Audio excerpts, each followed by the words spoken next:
Hello, queen of ലവിൻ്റെ പുതിയൊരു വീഡിയോയിലേക്ക് എല്ലാവരും സ്വാഗതം. എന്തുകൊണ്ട് വിശേഷമൊക്കെ? എല്ലാവരും സുഖമായിട്ടും സന്തോഷമൊക്കെ ആയിട്ടിരിക്കുന്നു. ഞങ്ങളുടെ സുഖമായിട്ടും സന്തോഷമൊക്കെ ആയിട്ടിരിക്കുന്നു കേട്ടോ. ഒരുപാട് സന്തോഷത്തിലാണ്. ഇനിയിപ്പോൾ 3 ദിവസം കൂടെ കഴിഞ്ഞാൽ വെക്കേഷനായി നാട്ടിലോട്ട് വരാനുള്ള പാക്കിങ് കാര്യങ്ങളൊക്കെ തുടങ്ങണം. അങ്ങനെ പ്ലാനിങ് ആണ്. ഇതിലേ പോകണം, എങ്ങനെ പോകണം എന്നൊക്കെയുള്ളൊരു പ്ലാനിങ് നടന്നുകൊണ്ടിരിക്കുന്നു. ഏതായാലും 2 ദിവസത്തിനുള്ളിൽ എല്ലാം ക്ലിയർ ആവും.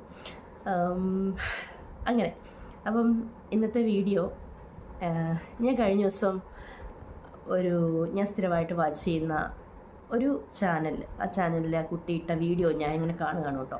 അപ്പോൾ ആ കുട്ടി ഇങ്ങനെ പറയുകയാണ്, അവരുടെ അമ്മ ഹോസ്പിറ്റലായ സമയത്ത് എത്ര ദിവസം ഹോസ്പിറ്റലിൽ അഡ്മിറ്റായി, എത്ര ദിവസമാണെന്ന് കറക്റ്റ് പറയുന്നുണ്ടെങ്കിൽ ഞാനത് ഓർക്കുന്നില്ല കേട്ടോ. ആ അഡ്മിറ്റായ ആ ഒരു സമയം തൊട്ട് ഡിസ്ചാർജ് ആകുന്ന അത്രയും ദിവസങ്ങളിൽ മുമ്പെങ്ങും അവർക്ക് അമ്മയുടെ അടുത്ത് ഇടപഴകാൻ പറ്റാത്ത രീതിയിൽ അവരത്ര ഓപ്പണായിട്ട് അത്ര ഫ്രീ ആയിട്ട് ആ ഒരു ദിവസങ്ങളിൽ ആ കുട്ടിയും ആ കുട്ടിയുടെ അനിയത്തി ഒരുപാട് അമ്മയോടൊപ്പം ടൈം സ്പെൻഡ് ചെയ്തു. ഒരുപാട് നേരം അമ്മയുടെ അടുത്ത് ഫ്രീ ആയിട്ട് ഇടപഴകാൻ പറ്റി.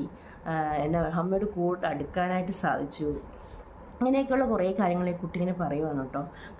ഈ കൊച്ച് ഇത് പറയാൻ കാരണം വെച്ചിട്ടുണ്ടെങ്കിൽ അവളുടെ ഇൻസ്റ്റാഗ്രാം ഐ ഡിയിൽ വേറൊരു കൊച്ച് ചെറിയ സജഷൻ പോലെ ചോദിച്ചായിരുന്നു. എന്തോ ചെറിയ പ്രശ്നത്തിൻ്റെ പേരിൽ പാരൻസും കുട്ടിയായിട്ടുള്ള റിലേറ്റഡ് ആയിട്ടുള്ള പ്രശ്നമാണ് കേട്ടോ. അപ്പോൾ അതിനൊരു മറുപടി എന്ന നിലയ്ക്കാണ് ഈ കൊച്ച് ഈ ഒരു വീഡിയോ അപ്ലോഡ് ചെയ്തത്. ഞാൻ പറഞ്ഞല്ലോ, ഡിയർ ജിന്ദഗി എന്ന് പറഞ്ഞ ഒരു ചാനലിൽ ഡിൽന എന്ന് പറഞ്ഞൊരു കുട്ടി, ഡിൽനയുടെ ചാനലാണ് ഡിയർ ജിന്ദഗി അല്ല, ജിന്ദഗി ഓഫ് ഡിൽന. ആദ്യം ഡിയർ ജിന്ദഗി എന്നായിരുന്നു, ഇപ്പോൾ പേര് മാറ്റി ജിന്ദഗി ഓഫ് ഡിൽന എന്നാക്കി. അപ്പം അതിൻ്റെ അകത്ത് അവൾ പറയുന്ന കാര്യങ്ങളാണ് കേട്ടോ ഇത്. അപ്പം അങ്ങനെ ആ ഒരു സമയം അമ്മ ഹോസ്പിറ്റലൈസ്ഡ് ആയ സമയത്ത് അവർക്ക് ഒരുപാട് അമ്മയായിട്ട് ഫ്രീ ആയിട്ട് ഇടപെടാൻ പറ്റി. അങ്ങനെയൊക്കെ ഇങ്ങനെ പറയുകയാണ് കേട്ടോ. അപ്പം ഞാനിങ്ങനെ ഈ വീഡിയോ എല്ലാം കണ്ടു കഴിഞ്ഞിട്ട് ഞാനിങ്ങനെ ഇരുന്ന് ആലോചിക്കുകയാണ്, നമുക്ക് കിട്ടിയ ആ ഒരു പ്രേഷ്യസ് മൂമെൻറ്റ്സ് ഞാനൊക്കെ ആണെങ്കിൽ അത് ഒരിക്കലും ഉപയോഗിച്ചിട്ടില്ലായിരുന്നു കേട്ടോ. അമ്മയോടും അപ്പച്ചനോടൊക്കെ ഉണ്ടായിരുന്നു ഒത്തുള്ള ആ ഒരു സമയം. നമ്മൾ പഠനകാലത്ത് മാത്രം നമ്മൾ അവരുടെ ഒരുമിച്ച് ഉണ്ടാകത്തുള്ളൂ.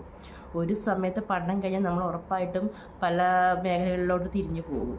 അപ്പം അതായത് ഞാനൊക്കെ എൻ്റെ അപ്പച്ചനും അമ്മയും ഒപ്പം ഉണ്ടായിരുന്ന ആ ഒരു സമയത്ത് അവരുടെ അടുത്ത് പോയിരുന്നതിന് അവരുടെ ആ ഒരു സ്നേഹം കൂടുതലായിട്ട് അറിയാനോ അവരുടെ അടുത്ത് കൂടുതലായിട്ട് ഓപ്പണായിട്ട് സംസാരിക്കാനോ ഒന്നും ശ്രമിച്ചിട്ടില്ലായിരുന്നു കേട്ടോ. കാരണം നമ്മുടെ ചിന്തകളും ഒക്കെ വേറെയായിരുന്നു.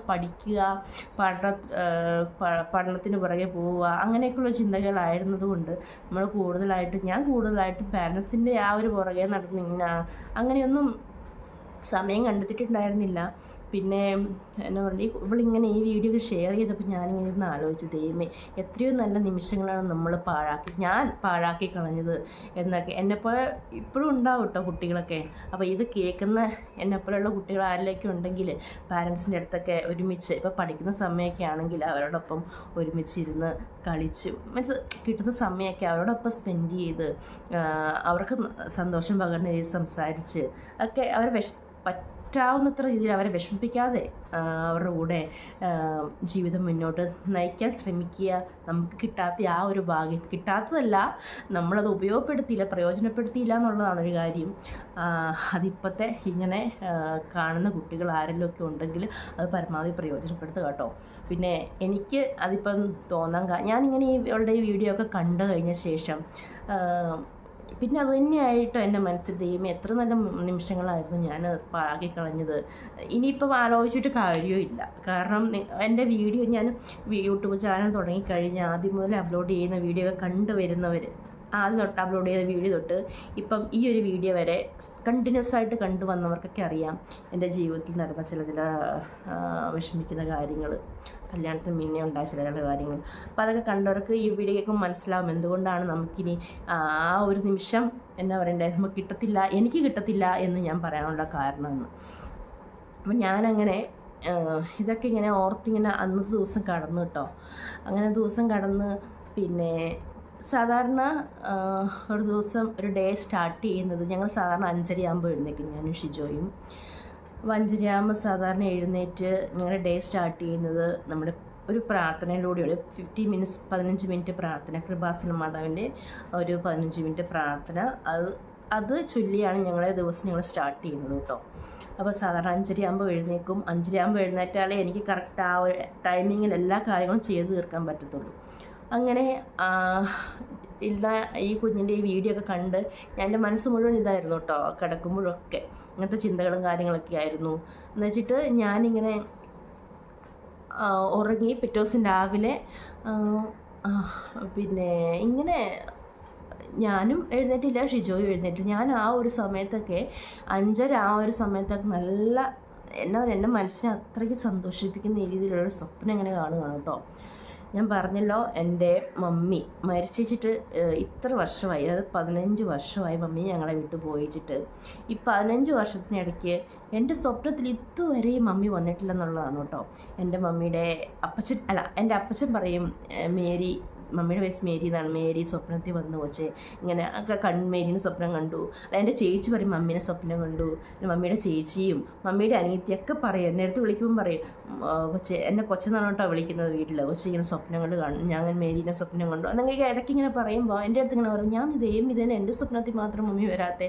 പിന്നെ എനിക്കെന്ന് വെച്ചാൽ പൊതുവേ ചെറിയ പേടിയുള്ള കൂട്ടത്തിലാണ് കേട്ടോ. അപ്പം ഞാനിങ്ങനെ സ്വയം ആശ്വസിക്കും, എന്നെ എൻ്റെ മനസ്സ് പേടിക്കണ്ടല്ലോ എന്ന് വിചാരിച്ചായിരിക്കും മമ്മി എൻ്റെ സ്വപ്നത്തിൽ വരാത്തേന്ന് ഞാനിങ്ങനെ സ്വയം ഇങ്ങനെ ആശ്വസിക്കുമായിരുന്നു കേട്ടോ. അത് തന്നെയായിരിക്കും മെയിൻ കാരണം. അപ്പോൾ നിങ്ങൾ വിചാരിക്കും സ്വന്തം അമ്മയല്ലേ എന്ന്. അമ്മയാണെങ്കിൽ എന്തോ എനിക്കെന്തൊരു പേടിയാണ് കേട്ടോ. അങ്ങനെ പണ്ട് നമ്മൾ അങ്ങനെ സിനിമയെല്ലാം കണ്ട് വളർന്നുകൊണ്ടായിരിക്കാം ചിലപ്പം പേടിയുണ്ടായിരുന്നു. ആ പേടിയുണ്ട്. അപ്പം ഇങ്ങനെ ഈ ഡിൽനയുടെ വീഡിയോ എല്ലാം കണ്ടു കഴിഞ്ഞാൽ ഞാൻ പറഞ്ഞല്ലോ, അന്ന് ഞാൻ കടന്ന് 5:30 ഞങ്ങൾ രണ്ടുപേരും എഴുന്നേറ്റില്ല. ഞാനിങ്ങനെ ഈ ഒരു സ്വപ്നം ഇങ്ങനെ കണ്ടുകൊണ്ടിരിക്കുക. എൻ്റെ സ്വപ്നത്തിൽ 15 വർഷം കൂടി മമ്മി വന്നു എൻ്റെ സ്വപ്നത്തിൽ വെച്ചിട്ട് എന്നെ ഇങ്ങനെ അടുത്ത് വിളിച്ചിരുത്തുന്നു. നമ്മുടെ ഇങ്ങനെ വാതിൽപ്പടി ഉണ്ടല്ലോ, പണ്ടത്തെ ആൾക്കാർ അമ്മച്ചിമാരൊക്കെ പറയും വാതിൽപ്പടിയിൽ ഇരിക്കാൻ പാടില്ല എന്നൊക്കെ പണ്ടത്തെ അമ്മച്ചിമാരൊക്കെ പറയും. എൻ്റെ അപ്പച്ചനും അമ്മയും മമ്മിയുടെ അമ്മയൊക്കെ പറയുമായിരുന്നു വാതിൽപ്പടിയിൽ ഇരിക്കുന്നത് മോശമാണെന്നൊക്കെ. എന്തായാലും ഈ സ്വപ്നത്തിൽ ഞാൻ കാണുന്നതെന്ന് വെച്ചിട്ടുണ്ടെങ്കിൽ എന്നെ മമ്മി വാതിൽപ്പടിയിൽ ഞാനും മമ്മിയും കൂടി ഇങ്ങനെ ഇരിക്കുക. അത്രയും ഗ്യാപ്പല്ലേ ഉള്ളൂ വാതിൽപ്പടിക്കുക. അപ്പം അത്രയും ചേർന്നിരിക്കാം. അങ്ങനെ ചേർന്നിരിക്കുവാണ് ഞാനും മമ്മിയും കേട്ടോ. എന്നിട്ട് മമ്മിയോട് ഞാൻ ചോദിക്കും, മമ്മി സുഖമാണോ? മമ്മി പറഞ്ഞു നല്ല സുഖമാണ് കൊച്ചേ. മമ്മി മാത്രമല്ല കേട്ടോ, മമ്മിയുടെ കുറേ എന്നെ കണ്ടൊരു 5-6 പേര് മമ്മിയുടെ ഒപ്പം വന്നിട്ടുണ്ട്. അപ്പം ഞാൻ അവരെയൊക്കെ ഇങ്ങനെ നോക്കുവാണ്, ആരെങ്കിലും അറിയുന്ന വേറെ ആരെങ്കിലും ഉണ്ടോ? പക്ഷെ അറിയുന്നവരാരും ആയിരുന്നില്ല കേട്ടോ മമ്മിയുടെ കൂടെ വന്നത്. അപ്പം ഞാനിങ്ങനെ മാലാക്കന്മാരെക്കുറിച്ചൊക്കെ ചോദിക്കാം. മമ്മി പറഞ്ഞു ഞങ്ങളാ കൊച്ചേ മാലാക്കന്മാർ. അപ്പം നമ്മുടെയൊക്കെ മനസ്സിൽ തന്നെ മാലാക്കന്മാർ വെള്ള ഡ്രസ്സൊക്കെ ഇട്ട് ഇങ്ങനെ വരുന്നതല്ലേ. അപ്പം ഇവരെന്ന് വെച്ചാൽ വെള്ള ഡ്രസ്സൊന്നും അല്ല കേട്ടോ, സാധാ ഡ്രസ്സൊക്കെ ഇട്ടാൽ വന്നേക്കുന്നത് എൻ്റെ സ്വപ്നത്തിലെ. അപ്പം അങ്ങനെയൊക്കെ പറഞ്ഞു. എന്ന് വെച്ചിട്ട് പിന്നെ ഞാൻ നല്ല സുഖമാണ് എന്തൊക്കെ ഞാനിങ്ങനെ എനിക്ക് സന്തോഷം കൊണ്ട് ഞാൻ കരയുവാണോ, കണ്ണിക്കൂടി ഇങ്ങനെ വെള്ളം വരുന്നുണ്ടോ. ഞാനിട്ട് ഇങ്ങനെ ഒരുപാട് ചേർന്നിരിക്കുക. എന്നിട്ട് മമ്മീനോട് പറഞ്ഞു ഞാൻ ഇനിയും വരും, ഞാൻ ഇപ്പോൾ പോവുക, ഞാൻ ഇനിയും വരും എന്നൊക്കെ പറഞ്ഞു. അങ്ങനെ എനിക്കൊരു പ്രതീക്ഷ തന്നിട്ടാണ് കേട്ടോ മമ്മി വീണ്ടും പോകുന്നത്. അപ്പോൾ അത് കഴിഞ്ഞ് വഴി ഷിജോ എന്നെ വിളിച്ചു 6 മണിയായി എഴുന്നേക്കാൻ പറഞ്ഞുകൊണ്ട്. അപ്പോഴത്തേക്ക് ഞാൻ വീട് എഴുന്നേറ്റു. ഷിജോ എഴുന്നേറ്റ് എന്നെ വിളിച്ചു, ഞാൻ ചാടി എഴുന്നേറ്റു. പിന്നെ എനിക്ക് മനസ്സിലായി സ്വപ്നമാണ് എന്ന്. എന്നാലും ഈ 15 വർഷം കൂടി എൻ്റെ സ്വപ്നത്തിൽ ആദ്യമായിട്ട് മമ്മി വന്നപ്പം എനിക്കൊന്നും കൂടെ കാണാൻ സാധിച്ചപ്പം എൻ്റെ മനസ്സിൽ ഒരുപാട് സന്തോഷമായി കേട്ടോ. അതെല്ലാം കഴിഞ്ഞ് ഞാൻ രാവിലെ അന്ന് സത്യം പറഞ്ഞാൽ പ്രെയർ കുറച്ച് ഡിലേ ആയി. ബ്രേക്ക്ഫാസ്റ്റൊക്കെ ഉണ്ടാക്കി കഴിഞ്ഞിട്ടാണ് കേട്ടോ പ്രെയർ ചൊല്ലിയത്.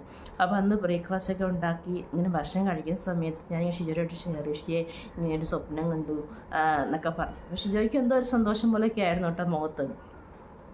ഞാനിപ്പം ഇങ്ങനെ ആൻറ്റിമാരൊക്കെ എൻ്റെ അടുത്ത് മേരി വന്ന് സ്വപ്നത്തിൽ മേരീനെ കണ്ടു, അല്ല അപ്പച്ചനൊക്കെ കണ്ടു എന്നൊക്കെ പറയുമ്പോൾ ഞാൻ ഷിജയുടെ അടുത്ത് പറയുമായിരുന്നു തന്നെ എൻ്റെ സ്വപ്നത്തിൽ മാത്രം വരാതെ എന്നൊക്കെ ഞാനിങ്ങനെ ഷിജയുടെ അടുത്ത് ഞാനൊക്കെ പറയുക. അവരിങ്ങനെ എൻ്റെ അടുത്ത് പറയുമ്പോൾ അപ്പോൾ ഷിജോയ്ക്ക് അത് കേട്ടപ്പോൾ ഒരുപാട് സന്തോഷമായി. അന്നേരം അങ്ങനെ എന്താ പറയേണ്ടത്, ഞാൻ ഒരുപാട് സന്തോഷിച്ച ഒരു നിമിഷമായിരുന്നു അത്. പിന്നെ ഡിൽനയുടെ ആ ഒരു വീഡിയോയും എൻ്റെ ഈ സ്വപ്നമൊക്കെ റിലേറ്റഡ് എനിക്ക് തോന്നുന്നു. ഞാൻ ആ ഒരു വീഡിയോ കണ്ട പിന്നെ ആ ഒരു ദിവസം മൊത്തം ഇതിനെക്കുറിച്ച് ഇങ്ങനെ ആലോചിക്കുമായിരുന്നു കേട്ടോ. മമ്മി ഉണ്ടായിരുന്ന ആ സമയവും പിന്നെ മമ്മിയൊട്ടുണ്ടായിരുന്ന ആ സമയം ഒരുപാട് നമുക്കങ്ങ് മമ്മിയായിട്ട് സ്പെൻഡ് ചെയ്യാൻ പറ്റിയില്ലല്ലോ എന്നൊക്കെ ഇങ്ങനെ ഒരുപാട് ഇങ്ങനെ മനസ്സുകൊണ്ട് വിഷമിച്ചായിരുന്നു.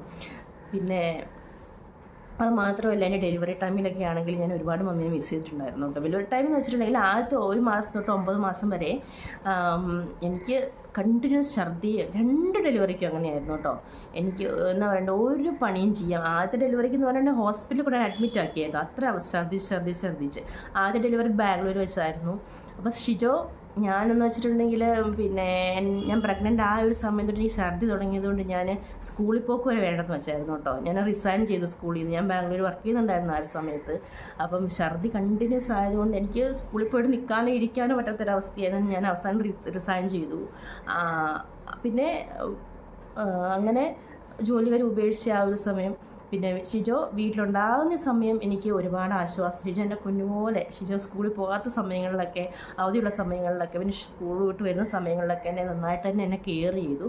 ആ ഒരു കാര്യത്തിൽ ഞാൻ ഒരുപാട് ഭാഗ്യവതിയാണ്. പക്ഷേ ഷിജോ സ്കൂളിൽ പോകുന്ന ഒരു സമയത്ത് ഞാൻ ഒരുപാട് ആഗ്രഹിച്ച ഒരു കാര്യം മമ്മിയൊന്നും അടുത്തുണ്ടായിരുന്നെങ്കിൽ. കാരണം നമ്മുടെ ബാംഗ്ലൂരാണ്, ഞാൻ പറഞ്ഞല്ലോ എൻ്റെ ഫസ്റ്റ് ഡെലിവറി ഞങ്ങൾ അന്നേരം ബാംഗ്ലൂരായിരുന്നു. ആ ഒരു സമയത്ത് അടുത്തെന്ന് പറയാം മമ്മിയുടെ ചേച്ചിയും അനിയത്തിമാരൊക്കെ ബാംഗ്ലൂരുണ്ടെങ്കിലും പെട്ടെന്ന് ഓടി വരാൻ പറ്റുന്ന ദൂരത്തൊന്നും ആയിരുന്നില്ല കേട്ടോ. പിന്നെ അന്നേരം പെട്ടെന്ന് വിളിപ്പുറത്തൊന്നും ആയിരുന്നില്ല. അപ്പം ഞാനിങ്ങനെ ഒരുപാട് ആഗ്രഹിച്ചത് ദൈവമേ ആരെങ്കിലും ഉണ്ട്, അടുക്കളയിൽ കയറാൻ പറ്റുന്നില്ല. പിന്നെ ഷിജ പരമാവധി എല്ലാം ചിലപ്പം വരുമ്പോൾ ആക്കും, അല്ലെങ്കിൽ പറ്റുന്ന രാവിലെ ആക്കിപ്പിച്ചിട്ട് പോവും. അങ്ങനെയൊക്കെ എന്നാലും നമുക്ക് കടന്നിട്ട് റെസ്റ്റ് എടുക്കേണ്ട ഒരു എന്നാ പറയണ്ട ഒരു മെൻറ്റാലിറ്റി അല്ലായിരുന്നല്ലോ. കടന്നാൽ ആശ്വാസം വരും എന്നുള്ള ആ ഒരു ഇതൊന്നും അല്ലായിരുന്നു. ഛർദ്ദിക്കാൻ വരും എന്നാ അത് അനുഭവിച്ചവർക്ക് ചിലപ്പോൾ അറിയാൻ പറ്റും.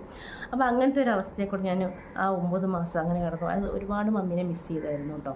പക്ഷേ ഡെലിവറി എല്ലാം കഴിഞ്ഞിട്ട് ഹോസ്പിറ്റലിൽ ആ ഒരു സമയം മമ്മിയുടെ അനിയത്തിയും ഷിജോയും എന്നെ പരമാവധി നന്നായിട്ട് എന്നെ കെയർ ചെയ്തു. പിന്നെ ഹോസ്പിറ്റലിൽ നിന്ന് ഡിസ്ചാർജ് ആയ സമയത്ത് മമ്മിയുടെ ചേച്ചിയാണ് എന്നെ നോക്കിയതും എൻ്റെ പ്രസവരക്ഷയും കാര്യങ്ങളൊക്കെ നടത്തി തന്നത്. ആ 1.5 മാസം അവരും എന്നെ പൊന്നുപോലെ, മമ്മി നമ്മുടെ വീട്ടിൽ നിന്ന് എങ്ങനെ കെയർ ചെയ്തിരുന്നു അതുപോലെ തന്നെ അവരെന്നെ നോക്കി കേട്ടോ. ഇപ്പോൾ രണ്ടാമത്തെ ഡെലിവറി ഇവിടെ വെച്ചായിരുന്നു ജെയ്ഡൻ. അതും ഞാൻ ഇതുപോലെ തന്നെ അനുഭവിച്ചു കേട്ടോ. 9 മാസവും ആ ഒരു സമയത്ത് ഞാൻ മമ്മീനെ വല്ലാണ്ട് മിസ് ചെയ്തായിരുന്നു. പിന്നെ എന്നാലും നന്നായിട്ട് ഷിജോ എന്നെ ആ ഒരു സമയത്തും കെയർ ചെയ്തായിരുന്നു കേട്ടോ. അതെല്ലാം കഴിഞ്ഞ് പ്രസവം നാട്ടി വെച്ചിട്ടായിരുന്നു. എന്നിട്ട് പിന്നെ ഡെലിവറി ഹോസ്പിറ്റലിലെ കാര്യങ്ങളും പിന്നെ ഡെലിവറി കഴിഞ്ഞിട്ടുള്ള കാര്യങ്ങളൊക്കെ എൻ്റെ സ്വന്തം ചേച്ചിയായിരുന്നു കേട്ടോ നോക്കിയതും. അവളും അതുപോലെ തന്നെ സ്വന്തം വീട്ടിൽ നിന്ന് കിട്ടുന്ന കെയർ പോലെ തന്നെ അവർ ചേച്ചിയുടെ ഹസ്ബൻഡും എല്ലാവരും പൊന്നുപോലെ തന്നെ നോക്കി. 2 പ്രസവത്തിൽ ഒരു കുഴപ്പമൊന്നും ഉണ്ടായിരുന്നില്ല. പക്ഷേ ഈ ഒരു സംഭവം നമ്മുടെ വീട്ടിലൊറ്റയ്ക്കാവുന്ന ആ ഒരു സമയം വല്ലാണ്ട് മമ്മീനെ മിസ് ചെയ്തിട്ടുണ്ടായിരുന്നു കേട്ടോ. അപ്പം ഞാൻ പറയാവുന്ന കാരണം എന്ന് വെച്ചിട്ടുണ്ടെങ്കിൽ എനിക്ക് ഈ വീഡിയോ കണ്ടപ്പം ഒരുപാട് എൻ്റെ മനസ്സിലോട്ട് മമ്മി ഓർമ്മയായിട്ട് ഓടി വന്നു. ഇപ്പം ജീവിച്ചിരിക്കുന്ന കാരണം ഇപ്പോൾ ആ മക്കളുടെ അടുത്ത് എനിക്ക് പറയാനുണ്ടെന്ന് വെച്ചാൽ ജീവിച്ചിരിക്കുന്ന കാരണന്മാരുടെ അടുത്ത് നമുക്ക് പറ്റുന്ന രീതിയിൽ നമ്മൾ അവരെ സന്തോഷിപ്പിക്കാൻ ശ്രമിക്കുക. പറ്റുന്ന സമയമൊക്കെ അവരൊപ്പം നമ്മൾ ഇരിക്കാൻ ശ്രമിക്കുക. പിന്നീട് നമ്മളത് ഓർക്കുമ്പോൾ ഒരു നല്ല ഓർമ്മയായിട്ട് നമുക്കെന്നും നമ്മുടെ മനസ്സിനെ എന്നും അത് ഉണർത്തുന്ന ഒരു കാര്യമാണ് കേട്ടോ. അത് ഉന്മേഷം തരുന്ന ഒരു കാര്യം. ഞാനിപ്പോൾ എന്നാ പറയണ്ടേ, മമ്മി ജീവിച്ചിരുന്നപ്പോൾ ഉണ്ടായിരുന്ന ആ ഒരു കുറേ കാര്യങ്ങൾ ഞാൻ ഇടയ്ക്ക് ഇങ്ങനെ ഓർത്തെടുക്കാറുണ്ട്. ഞങ്ങൾ ഒരുമിച്ച് മമ്മിയുടെ വീട്ടിൽ പോയതും അങ്ങനെയൊക്കെ പല കാര്യങ്ങളും നമുക്ക് ഓർത്തെടുക്കാം. നല്ല നല്ല മൂമെൻറ്റ്സ് ഉണ്ട്. എന്നാലൊട്ട് ഒരുപാട് നല്ല സമയങ്ങൾ പാഴാക്കി കളഞ്ഞിട്ടുമുണ്ട്. അത് വേറെ കാര്യം. അപ്പം പറ്റുന്നവരൊക്കെ പാരൻസിൻ്റെ അടുത്ത് സന്തോഷത്തോടും സ്നേഹത്തോടും സഹകരണത്തോടൊക്കെ ജീവിക്കാൻ ശ്രമിക്കുക. ഒരു കാലം കഴിഞ്ഞ് നമ്മൾ വേറെ മേഖലയിലോട്ട് പോകും.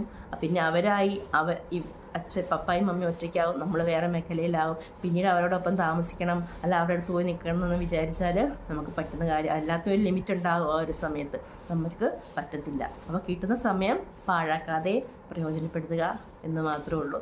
അപ്പോൾ ഈ ഒരു സന്തോഷം നിങ്ങളുടെ അടുത്ത് ഒന്ന് ഷെയർ ചെയ്യാമെന്ന് വിചാരിച്ചു. വീഡിയോ ഇഷ്ടമായെങ്കിൽ ലൈക്ക് ചെയ്യുക, കമൻറ്റ് ചെയ്യുക, ഷെയർ ചെയ്യുക. പുതുതായിട്ട് വീഡിയോ കാണുന്നവർ ആരെങ്കിലുമൊക്കെ ഉണ്ടെങ്കിൽ എൻ്റെ മറ്റ് വീഡിയോസൊക്കെ എടുത്തും ജസ്റ്റ് കാണുക. ഇഷ്ടമാകുന്നുണ്ടെങ്കിൽ ആ സബ്സ്ക്രൈബ് ബട്ടണും ബെല്ലൈക്കണും ഒന്ന് അമർത്തിയേക്കണം കേട്ടോ. അപ്പം മറ്റൊരു വീഡിയോ ആയിട്ട് വരാം. അതുവരേക്കും ബൈ.